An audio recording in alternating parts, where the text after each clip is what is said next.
Conectamos con la alcaldesa de Valparaíso. ¿Cómo está, alcaldesa? Bienvenido, gusto saludarla. Buenos días, Camila Nieto con nosotros. ¿Cómo está?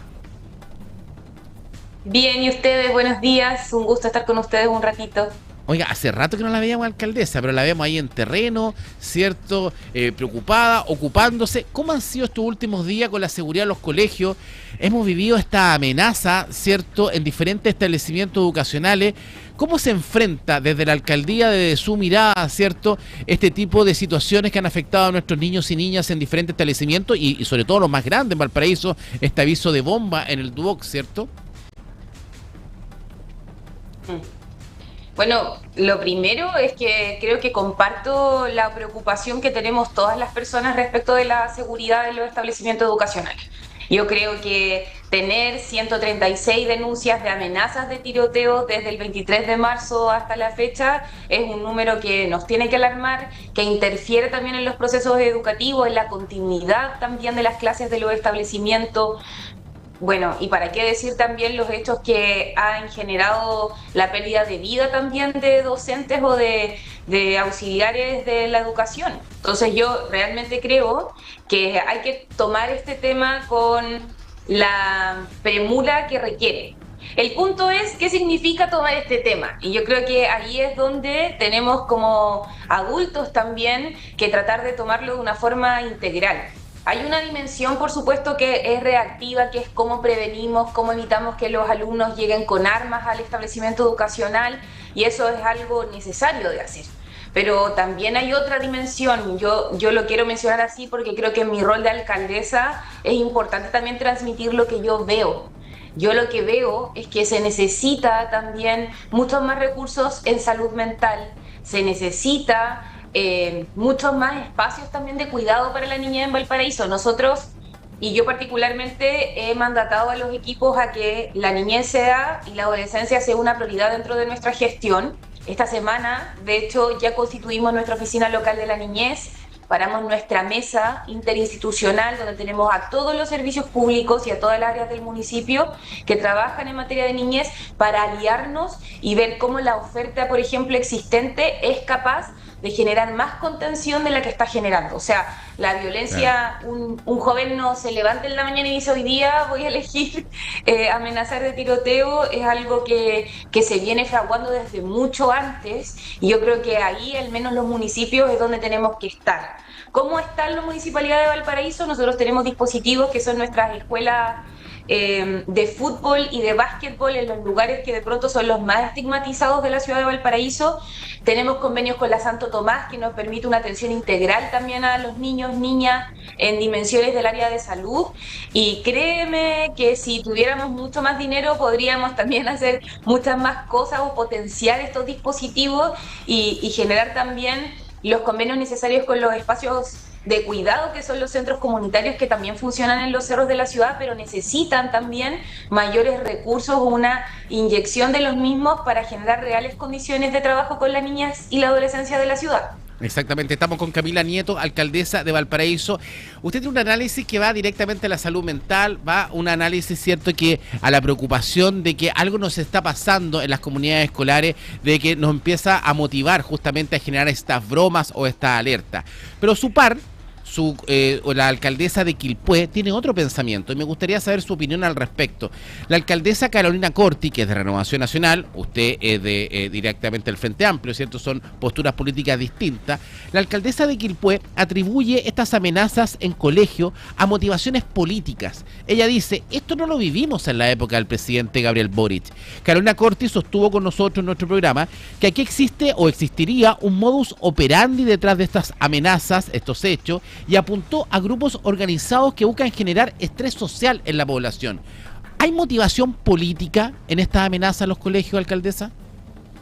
Uy, yo creo que es súper importante que si se cuenta con antecedentes de esas características, se pongan a disposición de las instituciones que tienen que hacer las investigaciones, que tienen que tomar acciones respecto de ello. O sea, si hay información que tiene la alcaldesa relativa a que hay grupos que les gusta estresar socialmente y que están relacionados también con elementos políticos, creo que es sumamente importante que eso lo ponga a disposición de la justicia, porque es una dimensión que el proyecto de ley del actual presidente tampoco aborda, ¿no? Yo no creo que eso sea así, de mi experiencia, o yo prefiero ver que también tenemos un problema mucho más integral y que está relacionado con la pobreza, que está relacionado con la estigmatización.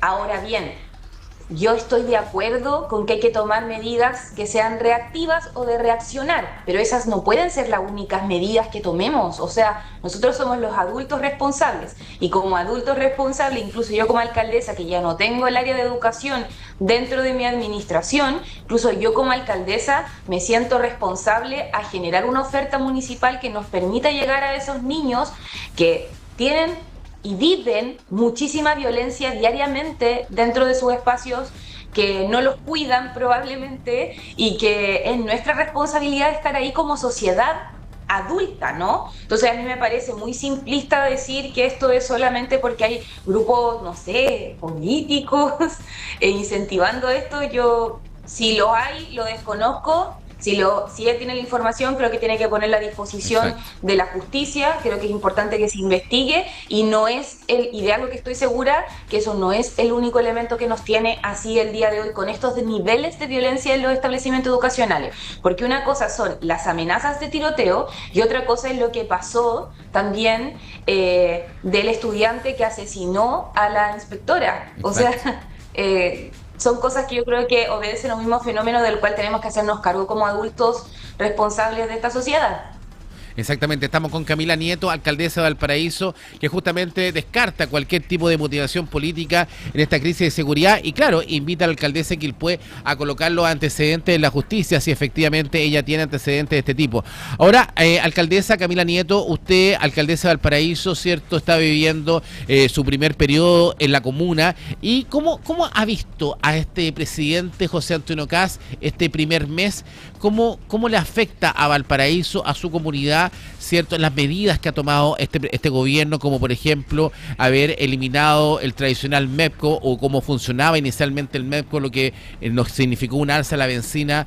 Tenemos una tradicional feria que funciona 2 veces a la semana ahí en Valparaíso, cierto, donde hemos visto un alza en el precio también de la misma verdura. Tenemos alza en la locomoción colectiva. ¿Cómo le ha afectado a la gente de Valparaíso? ¿Cómo ve usted, cierto, este inicio de gobierno José Antonio Kast mirado desde la tribuna como la mayor autoridad del puerto?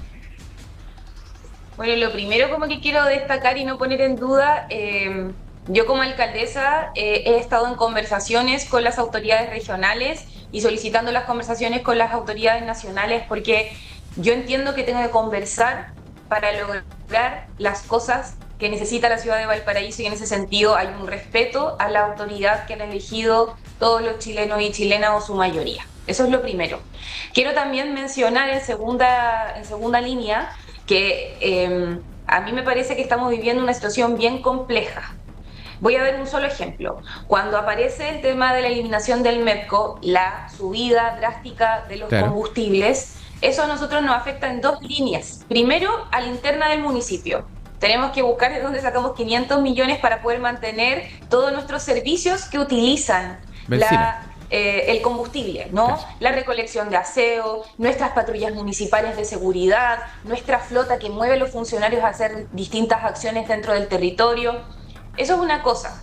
Pero la segunda es que se anuncia la entrega de vales de gas o de acompañamiento económico para poder, de cierto modo, acompañar a las familias en esta alza. Pero resulta que ya llevamos semanas de ese anuncio y no tenemos ninguna información. De hecho, los alcaldes y alcaldesas transversalmente sacaron el día de ayer en nuestra Asociación Chilena de Municipalidades una declaración en torno a ello. Y lo quiero mencionar porque tenemos personas y filas en los municipios solicitándonos esta ayuda. Y es muy frustrante no poder entregar información concreta de cómo se va a entregar, a ¿Y usted quiénes no se se, les va a entregar y alcaldesa, cuándo. y en el caso de los vales de gas, usted no se ha comunicado con su par acá de Papú, Gustavo Alessandri, porque él hacía cabeza, él partió en La Moneda, él anunció esta noticia, o sea, la promesa de hace 3 semanas atrás no ha llegado a los municipios? No ha llegado y de hecho Alessandri, que es nuestro presidente de la Asociación Chilena de Municipalidades, también la asociación hizo una declaración pública haciendo estas mismas declaraciones que yo le estoy diciendo, obviamente en otros tenores, con otras palabras, pero básicamente las mismas ideas, que nosotros necesitamos que se nos entregue la información para ver cómo vamos en ayuda. El costo de la vida subió. Y Sí. eso es algo que se ve cuando uno va a comprar el pan en la feria, cuando se compra en el supermercado, o sea, todo subió y el sueldo sigue siendo exactamente el mismo. Entonces, yo escuchaba el otro día la cadena nacional y aludiendo también a la situación y al giro que quiere tener este gobierno respecto de la situación tributaria del país o de la situación económica. Y perfecto, pero nosotros en el presente, las personas necesitan comer, necesitan vivir y vivir lo mejor posible. Y con las medidas que se están tomando, yo veo que no estamos asegurando eso para este presente, para este momento. Exactamente. Las cosas han subido, los sueldos no suben, de hecho el reajuste al sueldo mínimo también va a ser en la medida de lo posible, entonces yo me pregunto hacia dónde vamos caminando. A usted le hubiese gustado, estamos con la alcaldesa de Valparaíso, Camila Nieto, ¿cierto? Porque este gobierno se hace llamar un gobierno de emergencia, ¿cierto? Yo me acuerdo que la última emergencia real que vivimos como país, la vivimos con el presidente Piñera, ¿cierto? En plena pandemia, ¿cierto? Cuando el Chile estaba en una emergencia, se nos entregó a miles de chilenos el ingreso, el famoso IFE, el ingreso familiar de emergencia. ¿Le gustaría a usted, por ejemplo, para su gente, sobre todo para los quintiles más bajos, que a lo mejor a través, por esta alza de precios que ha habido, se le pudiese entregar un IFE, sobre todo para pasar al invierno, a los quintiles más bajos? Por supuesto que sí, yo creo que es importante buscar las medidas para poder ir a ayuda de las familias y de las personas. O sea, la municipalidad ve mucho esto y sobre todo en Valparaíso quizás, cómo las personas se acercan a pedir ayuda para poder solventar los aspectos más básicos de la vida. Entonces, cuando yo veo un anuncio que me menciona que se va a disminuir las contribuciones, que eso es otro tema, ¿no? La quería llevar ahí, la quería llevar ahí. Sí, hay que mencionar que las contribuciones forman parte del Fondo Común Municipal. Este Fondo Común Exacto. Municipal es lo que es una herramienta que se tiene de redistribución para que los municipios que de pronto ganan más o tienen mucho más ingresos, podamos redistribuirlos equitativamente dentro de los otros municipios que de pronto somos más pobres, rurales o etcétera. ¿Ya? Y el Fondo Común Municipal se alimenta en más de un 50% de las contribuciones. Y ahora se nos anuncia, sin saber cómo va a ser el mecanismo de compensación, porque tampoco existió conversación con nuestras agrupaciones transversales de alcaldes y alcaldesas, cómo va a ser el mecanismo para compensar eso y que el Fondo Común Municipal no se vea afectado. Entonces quiero Antes de mencionar entrar, que estamos alcaldesa, hablando... antes de tocar el punto del Fondo Común Municipal, quiero cerrar la idea del IFE. Porque a mí me sorprende, ¿Sí? sobre todo de su sector, del sector de la izquierda, del Frente Amplio, ¿cierto? Porque yo se lo he preguntado a otras personas, ¿por qué no ha existido por parte de su sector, sobre todo usted muy cercana, ¿cierto?, al diputado Jorge Brito, al senador Diego Ibáñez, ¿por qué, si sabemos que hoy día la clase más baja, los quintiles más bajos, son los que necesitan la ayuda para pasar el invierno, porque el precio de la lechuga le subió, porque el tomate le subió, porque el pan va a subir, porque le subió el pasaje, ¿cierto? Porque efectivamente el costo de la vida le subió más? ¿Por qué no le pedimos directamente justamente eso? Porque de su sector tampoco nace ese punto. Lo que busca su sector más que es retrotraer la medida de, a lo mejor, el alza de la bencina. Pero ¿por qué no pedir directamente un IFE? Así, ¿cuál es el miedo que existiría? Puede ser que efectivamente ese tipo de bono, de una u otra manera, beneficia a quien lo entrega, o sea, al propio gobierno. ¿Puede ser una razón política? No, yo no creo que, o sea, cuando la política tiene que estar al beneficio de las personas. Por tanto, no puede ser una razón política el no proponer eso, ya es contraproducente como yo lo veo. Eh, Quiero ser muy clara en esto, yo creo que todos los esfuerzos que al menos yo he estado observando son esfuerzos para frenar esto, son esfuerzos al menos desde los alcaldes y alcaldesas para decirle, escucha a los municipios, veamos el mecanismo de compensación de las contribuciones, veamos cómo vamos a compensar también lo que está sucediendo con el alza de los combustibles. Pero la verdad es que no hemos tenido un espacio de diálogo en ese sentido. Y yo creo que eso es importante destacarlo, en circunstancias que los municipios somos quienes sostenimos muchas veces cuando las personas sienten que no les alcanza para llegar a fin de mes. Yo creo además que la estrategia parlamentaria ha estado en tratar de frenar, como tú bien dices, pero ahora la estrategia tiene que cambiar porque el proyecto se presenta, se anunció, comienza la discusión y es aquí en donde se tiene que velar por cómo las personas van a poder sobrevivir a estas medidas que está haciendo el gobierno. Entonces, yo quiero señalar que estas medidas no nacieron de la nada porque tengamos una pandemia, como tú mencionas. Exacto. Estas medidas, y estamos en este proceso de crisis por una razón, y esa razón es las medidas que el gobierno decidió. Ante una situación de crisis, siempre hay dos caminos. ¿Quién asume la crisis? Y el gobierno ha decidido que lo asuman nosotros, las personas comunes y silvestres. Y si tenemos una crisis, ¿por qué estamos eligiendo? Y que lo asuman los más pobres. Perdón, Estamos con para Camila terminar Nieto. la idea, Sí, totalmente. ¿Y por qué, si tenemos una crisis, por qué estamos eligiendo recaudar menos? Para poder precisamente ayudar a las personas. Yo le hice esta pregunta al subdere cuando tuvimos la oportunidad en nuestra asociación regional de alcaldes y alcaldesas y no me respondió porque no es lógico. Entonces yo quiero mencionar acá que yo lo que veo desde mi estudio, desde mi experiencia, es que acá se está intentando avanzar con una agenda ideológica, de que el mercado se regule solo, de que el mayor trabajo, los mayores sueldos van a llegar cuando llegue la inversión, pero eso es una apuesta.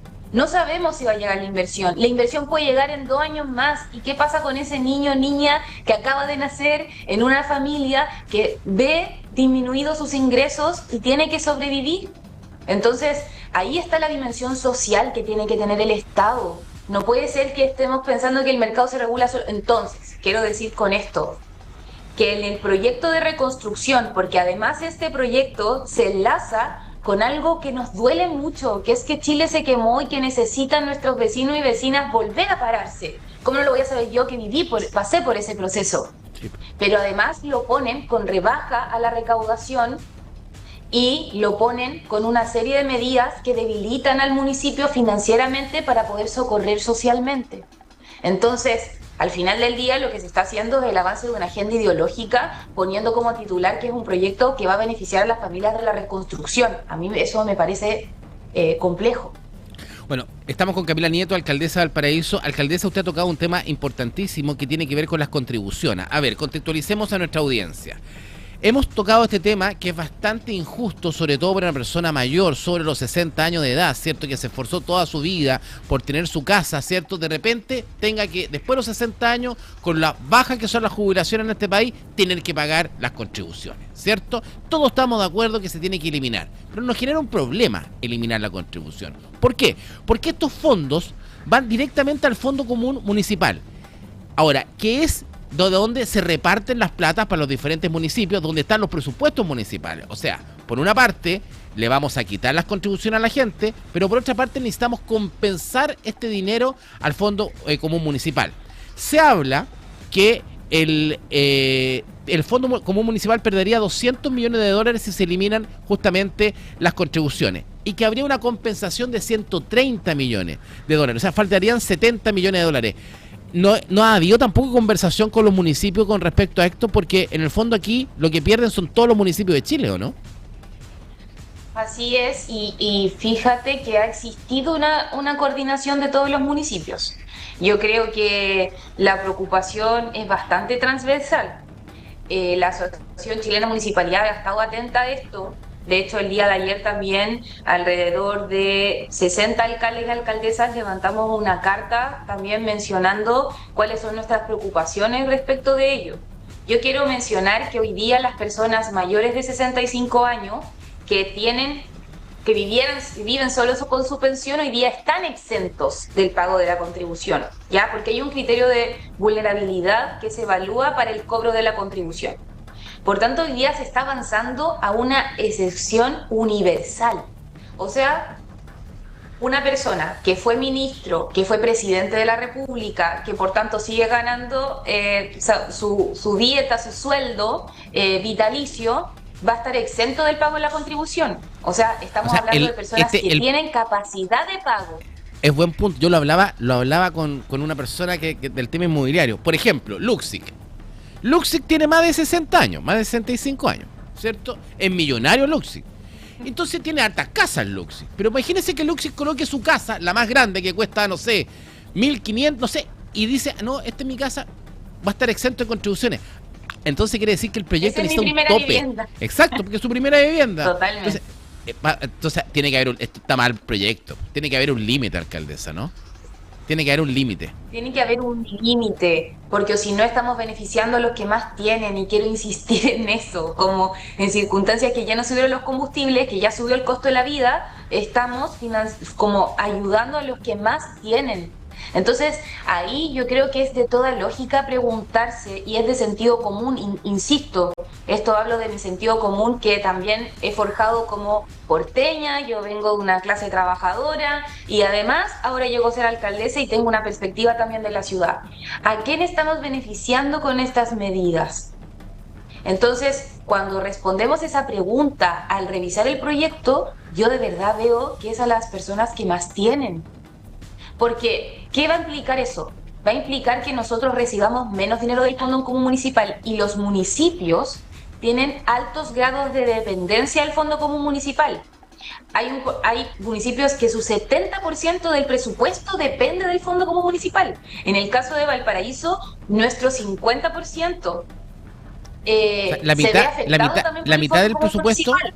La mitad del presupuesto de la ciudad Puerto de Valparaíso depende del Fondo Común Municipal, la mitad. No la mitad, no, nuestro presupuesto es de 158.000 millones de pesos dentro de la Municipalidad de Valparaíso, ¿ya? Y nosotros recibimos por Fondo Común Municipal alrededor de 6.000 millones de pesos, ¿ya? En los mejores momentos hemos recibido también más, pero eso es una disminución importante de la capacidad que nosotros tenemos para poder cubrir las necesidades de las personas, o sea... de ahí nosotros sacamos para poder mantener a la ciudad, para poder pagar sueldos. O sea, si no tenemos un buen mecanismo de compensación, acá lo que va a pasar es que vamos a tener una crisis dentro de los municipios. Y dependerá de cada municipio la envergadura de su crisis, ¿no? Porque hay algunos que se apoyan mucho más en el Fondo Común Municipal, claro, otros medianamente. Pero esa es la situación a la que hoy día estamos expuestas. Yo la verdad es que no entiendo la lógica que está operando. Cuando la miro de un prisma más político, veo que hay un avance de una agenda ideológica, sí o sí. Y ese avance de la agenda ideológica lamentablemente promete un bienestar a futuro, pero en el presente las personas tienen que parar la olla. Sí, y esa es una realidad que históricamente... Eso es lo preocupante que nos va a pasar de aquí al invierno. Si eso es lo que yo también digo lo mismo. Alcaldesa, para cerrar nuestro contacto, que nos quedan pocos minutos, ¿cierto? Bueno, el que se ha portado bien es Manuel Millones con usted, el delegado presidencial. Están haciendo un trabajo interesante para fortalecer la inversión y la coordinación pública-privada, definitivamente para recuperar Valparaíso. O sea, aquí usted ha ido avanzando, lento pero seguro. La hemos visto ahí en diferentes lugares. Ahora se prepara para hacer obras de renovación de la Plaza Sotomayor. Cuéntenos de eso y cuéntenos que parece que con el gobernador, con el delegado, hay buenas relaciones, ¿o no? Para mí, como decía al principio, es sumamente importante tener buenas relaciones con las autoridades de gobierno. Obviamente eso no quita que yo pueda dar mi opinión respecto de lo que yo estoy viendo de las medidas. Y esa buena relación creo que se ha manifestado con nuestra máxima autoridad regional, que es el delegado, desde el punto de vista de la posibilidad de tener conversación. Estuvimos ayer en una ronda de impacto de seguridad también en el sector del Almendral en Valparaíso, y yo le he transmitido esta idea, como le he venido transmitiendo desde el año pasado que soy alcaldesa, que la ciudad necesita de inversión privada. Hay inversión pública que se está ejecutando dentro de la ciudad, en sus piletas, en las pérgolas, en los baños públicos, Pero también ahora vamos a iniciar, gracias al financiamiento de Rodrigo Mundaca y su Consejo Regional, 4.900 millones que nos va a permitir el recambio y el recarpeteo de la Plaza Sotomayor completa hasta el muelle, hasta la primera zona naval. Nosotros esperamos en el mes de julio tener adjudicada ya esa licitación que ya está publicada, y con eso iniciar también los acuerdos con la empresa de cómo vamos a implementar obras de mitigación, porque también es importante reconocer que es una parte importante de la ciudad, por tanto tenemos que tener obras de mitigación. Así que son obras importantes, públicas, pero necesitamos también que el mundo privado colabore con la ciudad de Valparaíso, porque recordemos que parte importante de las propiedades son de los privados en nuestra ciudad, y obviamente hay privados y privados que también los golpean las crisis económicas, y hay privados que tienen bastantes recursos también para poder o poseen edificios emblemáticos como el Mercurio. Tanto edificio abandonado. Por ejemplo, se le iba a decir yo, el edificio del Mercurio. Qué tristeza más grande lo que pasa con nuestro decano. Yo le tengo tanto cariño al Mercurio Valparaíso, y yo veo cómo está y veo el edificio y nos da una pena tremenda. Ahí, alcaldesa, ¿qué se puede hacer con eso? Primero, el edificio técnica o jurídicamente no está abandonado porque hay una persona que lo cuida internamente. Entonces eso nos imposibilita a nosotros a iniciar una declaratoria de abandono que nos permitiera, por ejemplo, menos mal nosotros... que está cuidado, porque como está, o sea, por último una manito pintura de gato, imagínese si no lo cuidaran. Imagínese. Y quiero decir que es bien injusto para con la ciudad, porque, ¿sabe? El año pasado estuvimos renovando y pintando y sacando rayados y manteniendo todo ese sector que va desde el Aníbal Pinto hasta el Registro Civil. Este año vamos a restaurar el edificio del ex Hotel Colón, donde está el Sazón Nazca. Ya restauramos la Tesorería General de la República, los juzgados civiles, las cortinas que están al lado del edificio del Mercurio, pero todavía tenemos ese inmueble mostrándonos lo que muchas veces el privado hace con la ciudad, que es simplemente dejarlo así porque es Valparaíso. Porque dudo mucho que ese edificio estuviera así si estuviera en el centro de Santiago, en la Alameda, o si estuviera en otros lugares en donde hay más... ¿Usted cree que hay cierta desidia por parte del Mercurio de Valparaíso, por la familia Edward, por tener ese edificio ahí, porque es Valparaíso? Yo creo que es importante, yo no sé lo que hay, yo no lo voy a calificar. Yo sí lo que he instado bastante al diálogo. Sigo instando a que podamos juntarnos, a que podamos ver cómo también como municipalidad nosotros colaboramos. Nosotros podemos colaborar en esa restauración. La Corporación del Sitio del Patrimonio... Ahí estamos mostrando imágenes. Es horrible cómo está el edificio del Mercurio en realidad. Sí. Y quiero decir que la escalera que se ve aquí al costado tiene una inversión también de restauración que estamos ejecutando, de recambio de iluminación, de mejora de escalones, sacamos el kiosco que está ahí. Entonces, claro, es bien frustrante ver que tratamos de avanzar, pero tenemos este edificio emblemático al medio en donde no podemos intervenir porque es privado. Y quiero decir muy claramente, como municipio y Corporación Municipal del Sitio del Patrimonio, nosotros podemos colaborar en la restauración del inmueble. Podemos colaborar acompañando la adjudicación de fondos públicos, acompañando con nuestros andamios, acompañando de una u otra manera. Podemos hacer un trabajo colaborativo para sacar esto adelante. Sí, pero necesitamos que nos permitan esa colaboración. El Mercurio Valparaíso no se merece esta cara. El Mercurio es el decano del periodismo nacional, ¿cierto? Latinoamericano. A veces la cabeza son los problemas, parece que hay que partir por la cabeza. Bueno, Camila, muchas gracias por este contacto, ¿ah? Muchas gracias, que les vaya bien, un gusto verlos de nuevo. Gracias. Camila Nieto, alcaldesa de Valparaíso, conectada con nosotros. Le pedimos unos minutitos a la